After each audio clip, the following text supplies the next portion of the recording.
Hello, Narnach here. Welcome back to Grim Dawn.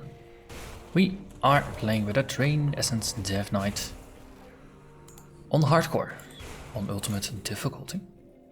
We find ourselves in the Pine Barrens. We have some very large beasties to slay today.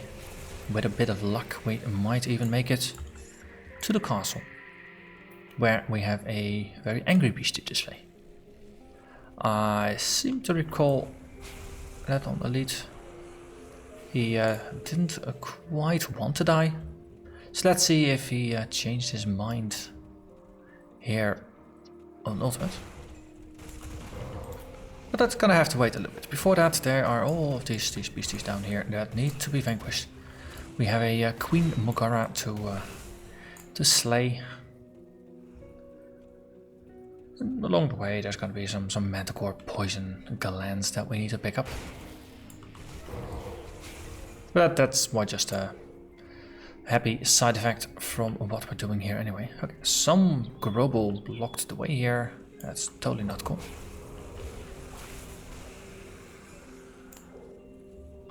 Luckily, we can just walk around. There are more than one ways to skin a Mogara.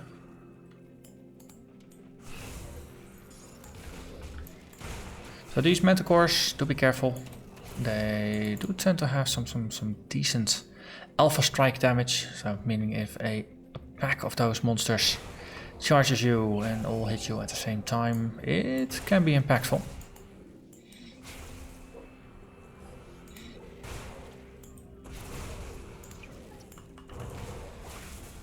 That said, so far so good.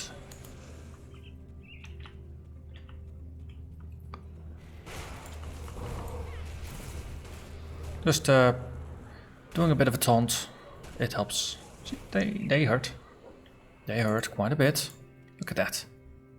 That's pretty decent poison. It's just staying steady there. That's pretty decent damage. And then it is full again. Built like this, we don't really have a lot of actual health regeneration on here. So the little bit that I do have, it helps to counteract a little bit of poison. But if there's no more enemies to leech from, then well, the life leech is not going to help me in any way. It's not like in Path of Exile where life leech builds up over time. Can't do that yet. Right, as I said, it's these monsters, they hurt a lot. And that was some pretty interesting spike damage there. Okay, so what's that? Stone form. Mortality. Let's see. So stone form, that was the lovely little chance on block here. So we actually did block something. Poison glance, and this is the big fist. Yeah, +2 to soldiers. It's two-handed, so don't care. But I think that was a decent demonstration of the explosive damage that these little manticores can do. Admittedly, there were some heroes involved. Heroes do even more damage, but still, the example was pretty darn valid. And I was a little bit nervous there. For a change. Okay, this one has a number so purple I can't even read it. It is 94. It's a very, very poor contrast with the background, that number. 6 levels above me. Mythical Spirit Eater Bulwark and a Manticore Eye. That's a crafting component. +2 to Menhir's Bulwark, +2 to Siphon Souls. It is a shield. I don't care for it. This one I'll have to double check if it's better than the one I have in my stash. So I might as well just finish the run. Take the circuit back down here towards the caves. And then we can hand in the quest. And then move forward with the next bounty. Oh, hello there. Coplux and Wrathstone. Okay, I'm just gonna overguard as a precaution here. Just gonna try and at least keep both of them debuffed. And it looks like we won this one pretty handily. So investing a bit more in defense is going to be a theme going forward. Easily said, of course, now that I've invested in all of the damage. So then defense is the only thing that really matters. Oh boy, that's a lot of enemies. I'm going to overguard here. Okay. Definitely a little nervous. Worked out.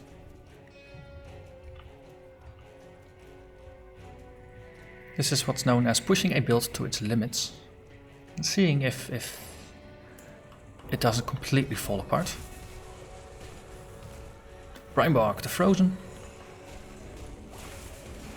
Yeah, but one of the things I do want to do going forward is just put a couple more points into Overguard, just to make sure that once I activate it, I can rely on it a little bit better. Hello there, Blueprint. Deathborn Scepter.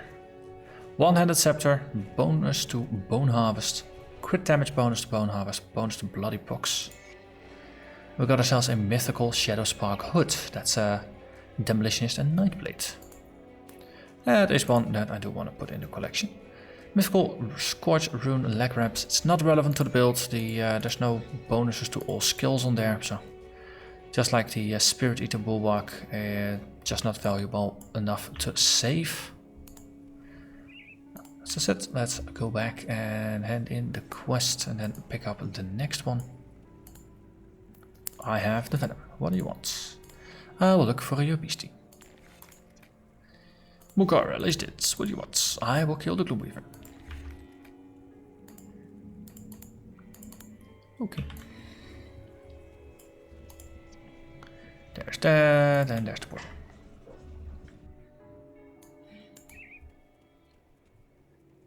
So we're going to be looking for a cave entrance that is not listed on the map.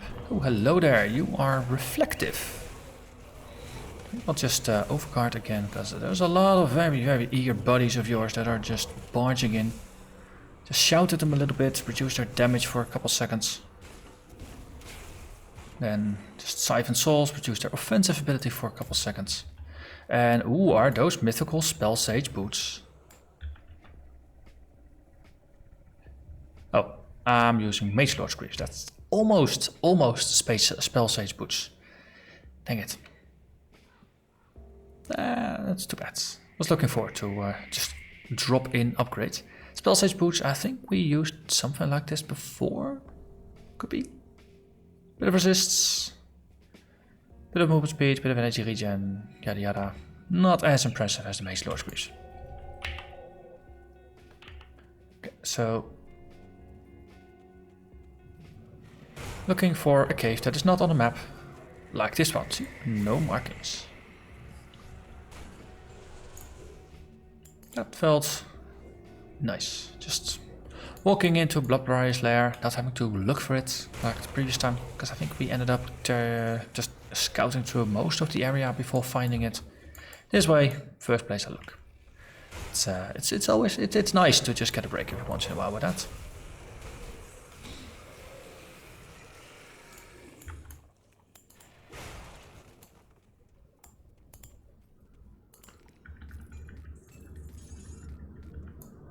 There we go.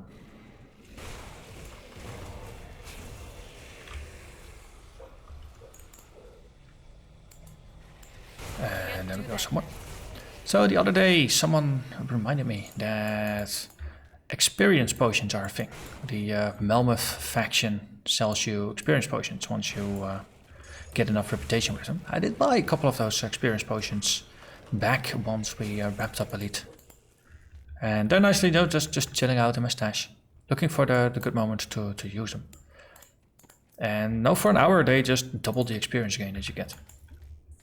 But as I started thinking about those things a little more, I came to the following insight.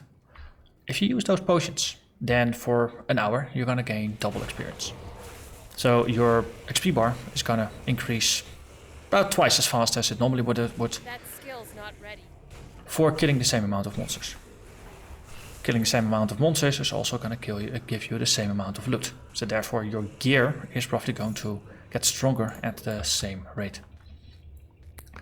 Whereas your skill level, and well, the power that you derive from the skill points obtained from that is gonna go up, well, double as fast. More importantly, monsters will be scaling up double as fast. And that is something I'm a little nervous about. Because if monsters are getting stronger faster than I'm getting stronger, then potentially I've got an issue. Because then it's just difficult to keep up. Because no, your power, it's not just from your level, it's also a large part from your gear. So being behind in power curve when it comes to your gear, it feels like something that is a little on the tricky side. So in the end I decided to just not use those potions. At least not for leveling up a high level character. Maybe for no leveling up a new character, a low level character, just pushing through those first levels a little bit faster or even faster than you already do. It might be something worth considering.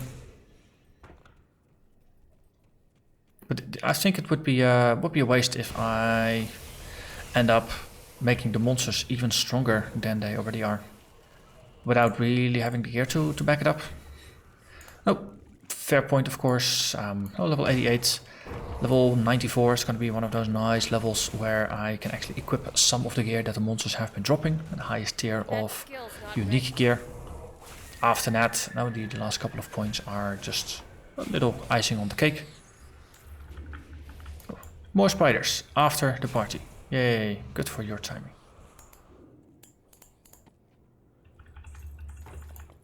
So I figured it's an interesting question to just ask you, the viewer, part of the community. Do you use those experience potions, and when do you use them? And have you noticed anything of the monsters getting stronger faster than you are getting stronger bits that I'm currently worried about? So feel free to leave a comment and let me know.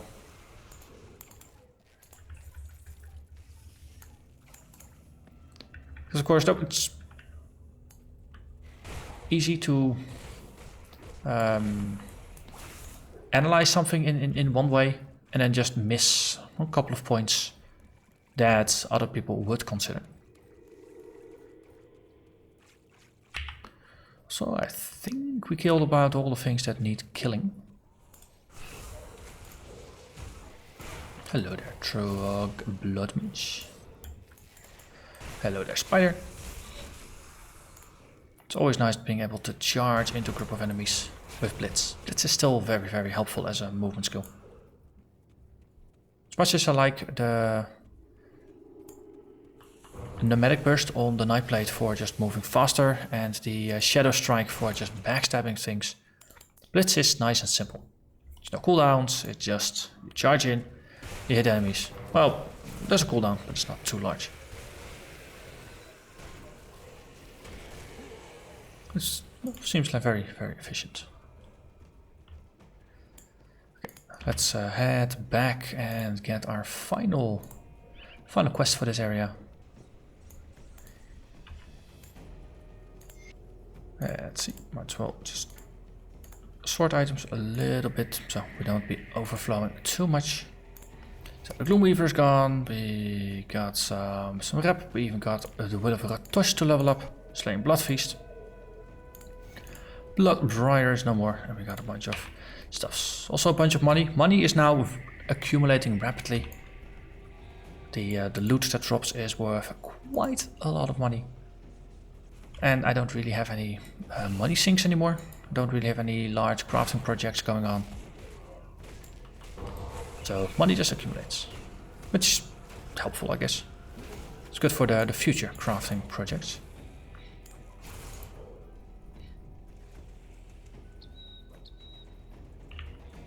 Let's see, I'm gonna walk all the way around. There's always some way of getting to Tyrant's Hold. You just gotta find it. And look at that.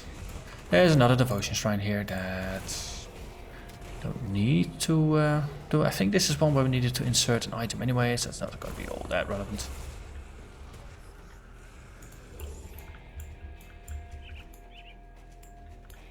Just double check. I mean, if it's kill one, then that's always fun.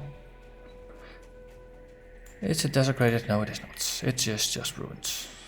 Wants a rampage. I happen to have a spare rampage. It's a low tier relic. But there's no point in getting skill points, I might as well just ignore it. Oh, doing the desecrated ones, that's fun. That's just free kills. We'll get a couple of hero spawns that way, so potential for loot. But here, yeah, just not worth it. But sometimes you get decent loot out of them as well. Frozen Heart, and then back on the road and into the castle.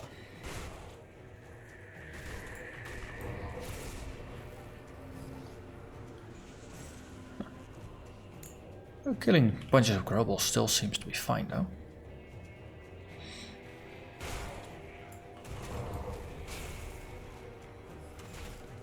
Well, I guess one of the good indicators for this build. Oh wait, there's a lot of stuff happening. Chillbane, and I think the other one was a Pyromancer. But one of the good indicators for this build is at no point during the entire playthrough have I thought, oh no, it's just going so slow. This really is just a test of patience, and really should I go through with this or just call it quits? The damage reflection commando or the retaliation commando definitely had a much slower perceived clear speed. This one just breezes through most of the content. It's maybe a little less sturdy than the commando because it's an active tank rather than a very passive tank. But the gameplay experience with this one is so much better. Oh, got ourselves a belt here. Made of mythical Dreadweave Girdle, Bone Harvest, Absolute Zero, and Amarys's Blade Burst. So that's for the Reaper. That's the. Oh wait, Absolute Zero is that might actually be an Arcanist thing. Blade Burst is Nightblade, and then Bone Harvest is Necro. Pierce Cold, Frostburn. Yeah, that's definitely not our current style. Put it here though, with the rest of its buddies. Okay, that bag is gonna overflow.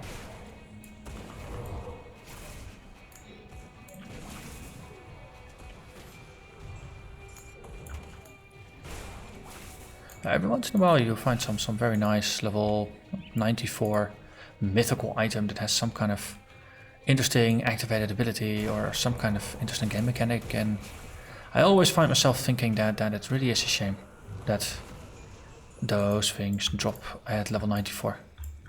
You can't build around it because now you're playing your build throughout the game. At level 94 you're nearly done. So switching into a new item that enables a new kind of build at that point, it feels so redundant. Yeah, I guess redundant is probably the best word for it.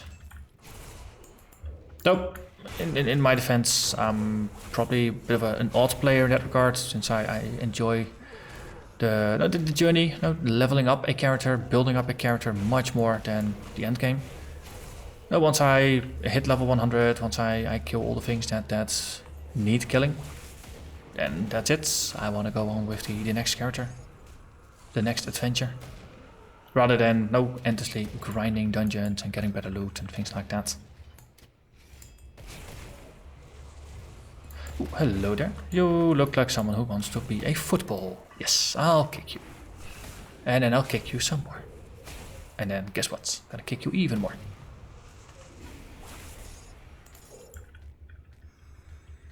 Until he won't be getting up anymore. So what was that purple thing that dropped? Stone Guard Pummeler. That's a Stone Guard set. Pummeler here looks like a mace. Ward sounds like a shield, and girdle must be a belt. Some armor on there, there's some retaliation damage on there, there's some armor absorption increase, and stone guards. Hardens your skin against physical blows and lashes out against those who would harm you. Okay. Not entirely my kind of thing, but it is a set item and I do like to collect the set items. So let's continue. See if we can find more set items. Maybe a set named after a certain legendary Necromancer? No, Uberhook sets. Would be nice to get some pieces for that one. I can't do that yet. Oh, just noticed this guy's level 95, 7 levels above me. This is a little bit of a challenge area in that regard. Regular mobs 92, 93, that's 4 to 5 levels above. So do tread carefully here.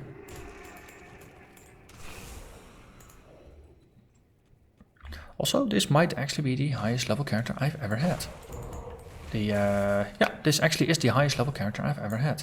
The previous record was held, ding, 89. Previous level was held by my commando, who is currently level 86. Somewhere in the somewhere early on in the Ashes of Malmouth content. I did start playing him a bit through that content. Hello there. So we got some legendary crafting that we could do here. I think that might not be a bad way to spend some monies. Oh, maybe I should spend some skill points as well. Skill points are good. So on the Necro side, yeah, indeed. Drain Essence is maxed out. Decomposition is maxed out. We have 12-12 Hungering Reach. I think that is going to be fine for now. This is good, that is good. Still, maybe at some point put a couple more points into Blood Boil, but for now, heading over to the soldier side. So, putting a couple more points into Overguard to make it just a little bit better of an active skill. For those really panicky situations. Sounds like a very good idea. This one, there's no point in it, and someone mentioned that having a good look at field command would be a good idea. And I did, and just played around with it a little bit in Grim Tools. If I max this out, 12 out of 12, rather than the 2 out of 12 that it is now, the armor increase is just going to go up and up and up, and the net amount will effectively increase my armor from being averaged here at 1600. It's going to go up to 1900, so that's about a 19 or so % increase in armor rating. The increase in offensive and defensive ability is going to be a little less overwhelming. It's going to be less than 4% of an increase. On the other hand, though, it is some points they do add up. And the offensive ability, the more I have of it, the bigger the chance that I crit. And especially with Drain Essence, thanks to Hungering Reach, we do 40% increased critical damage. So even if you get a small crit off, it's going to be a massive damage boost. So just squeezing a little bit more offensive ability out of it here seems like it could be a pretty decent one. Reverse, of course, defensive ability. It is in a pretty darn good space right now. But the more I have, the lower the chance I get hit, the less damage my armor and my resistances actually need to be tanking. So yeah, I think I'm just going to put 1 point into each. Just leveling them both up a little bit at a time. So yes, we were having a look at you, Mr. here. So, what is it going to do? Because combines the raw arcane power within these objects. Yeah, create up to level 75. Okay. So, if you can only craft items up to level 75, then that's all just going to be completely outdated gear, isn't it?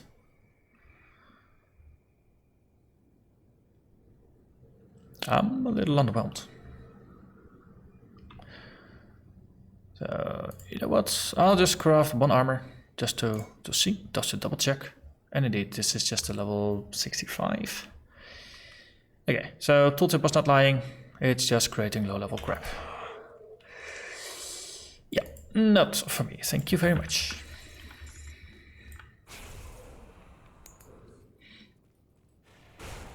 I wonder if I need to be higher level to maybe have that guy be at a higher level. But right now it feels just like a waste.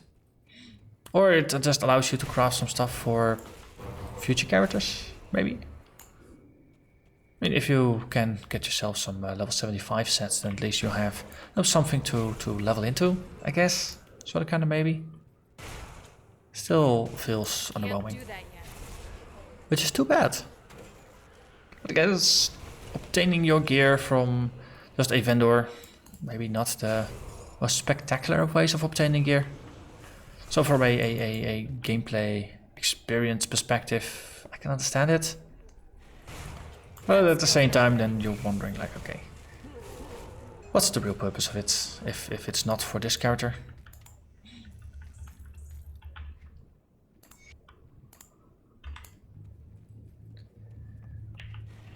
Oh, bunch of grubbles, and you have the untouchable in the back.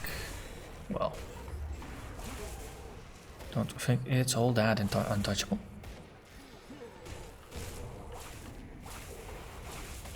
And there you go.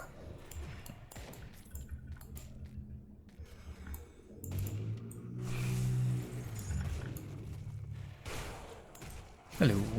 Goodbye. Yeah, see, because those crit multipliers, they're in a pretty decent space then.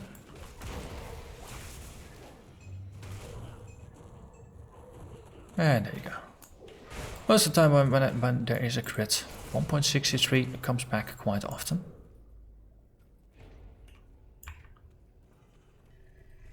%9 chance to crit. That's definitely not bad. Okay, it's against regular Grobals. They don't really have that much HP to start with. But still, taking out a lot of enemies, it's a good thing. So now is where things get interesting. Grobals have a boss. But first, this. Okay, nothing truly spectacular in there. Blood Feast. Not quite buddy. Hiding in the back. Just gonna take my time. Take out all your friends. Okay, this one is 7 levels above me. They've got Pyromancer backup.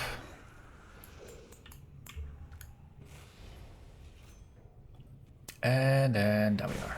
Blood Feast the Ruthless. He hits hard. So I've got an overguard up. We are just lowering all the things that you're doing, just reflecting some damage back at you.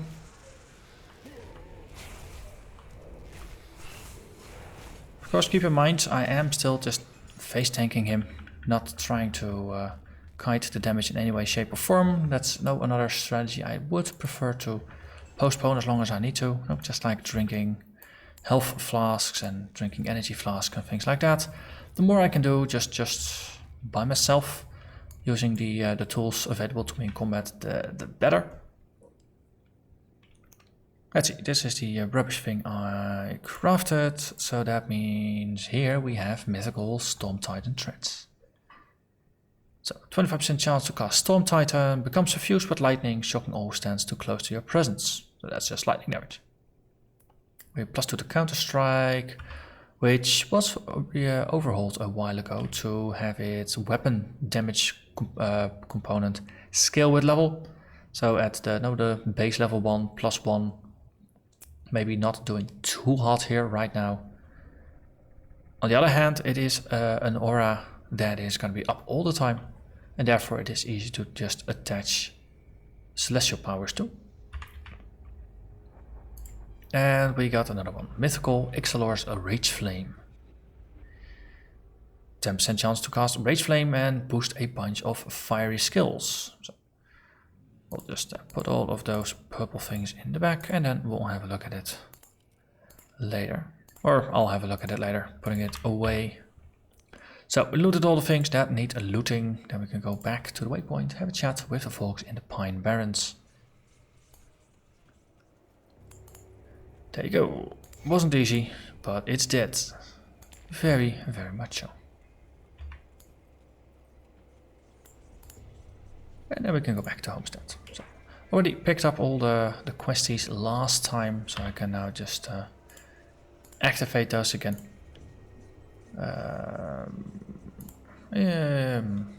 Ether farm. Yeah. So taking out the Bug Queen seems like a good thing for next time. For now though, I'm gonna thank you very much for watching, and I hope to see you again next episode. Bye bye.